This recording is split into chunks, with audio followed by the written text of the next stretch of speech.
Coucou les crocheteuses! Aujourd'hui, je vous apprends un nouveau truc au crochet. Enfin, j'essaye.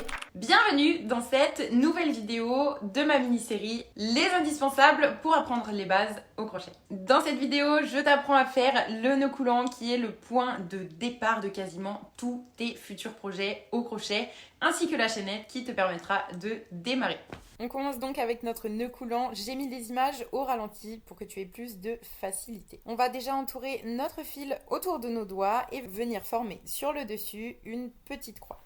Ensuite, avec notre petit doigt et notre annulaire, on va attraper le fil qui est relié à notre pelote pour le maintenir en place.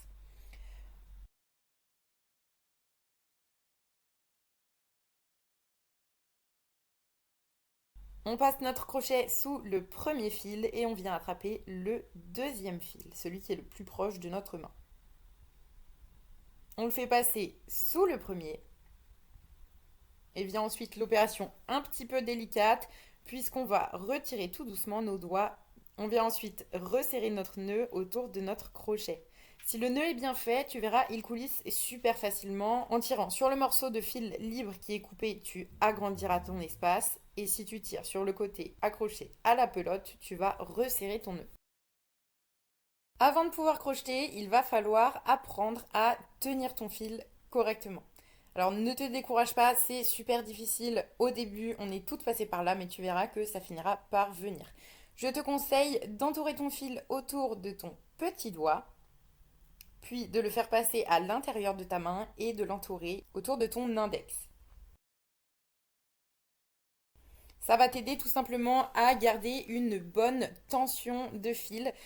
Et tu verras, c'est vraiment un des trucs les plus difficiles au début, mais avec l'expérience, ça finira par venir.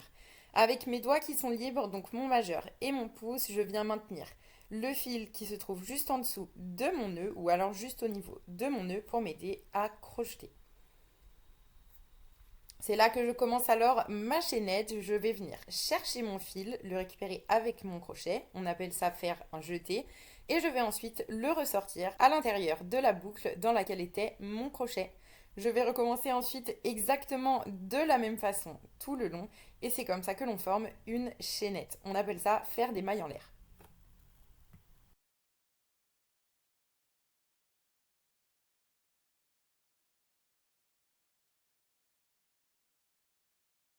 Je te conseille de décaler ton pouce et ton majeur au fur et à mesure et à toujours tenir ton ouvrage le plus proche possible de l'endroit dans lequel tu vas crocheter. C'est assez difficile au début, mais ne t'inquiète pas, on y est toutes passées encore une fois, je le répète, et tu verras, ça va venir. Vraiment, une fois que tu auras maîtrisé le fait de tenir ton fil, maintenir ta tension et tenir ton projet en même temps, tu verras que ça ira beaucoup, beaucoup mieux. Ce que je t'encourage donc à faire, c'est de continuer à faire encore et encore des chaînettes jusqu'à avoir un rendu vraiment uniforme et une chaînette vraiment 100% homogène. Il faut qu'idéalement tes mailles aient toutes la même taille et que le rendu soit vraiment le plus homogène possible.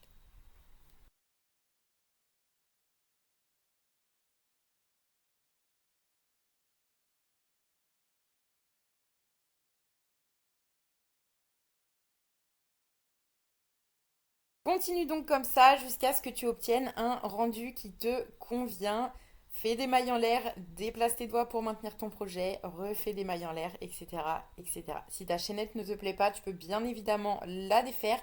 Pour ce faire, c'est hyper simple. Tu as juste à retirer ton crochet de la boucle dans laquelle il se trouve, puis de tirer gentiment sur le fil qui est relié à ta pelote. Comme tu peux le voir ici, ta chaînette, elle a deux côtés différents. Ce qu'on appelle l'avant, c'est la partie où donc tes mailles forment de petits V. Et ce qu'on appelle l'arrière, tu verras un côté sur lequel se trouvent de petites bosses.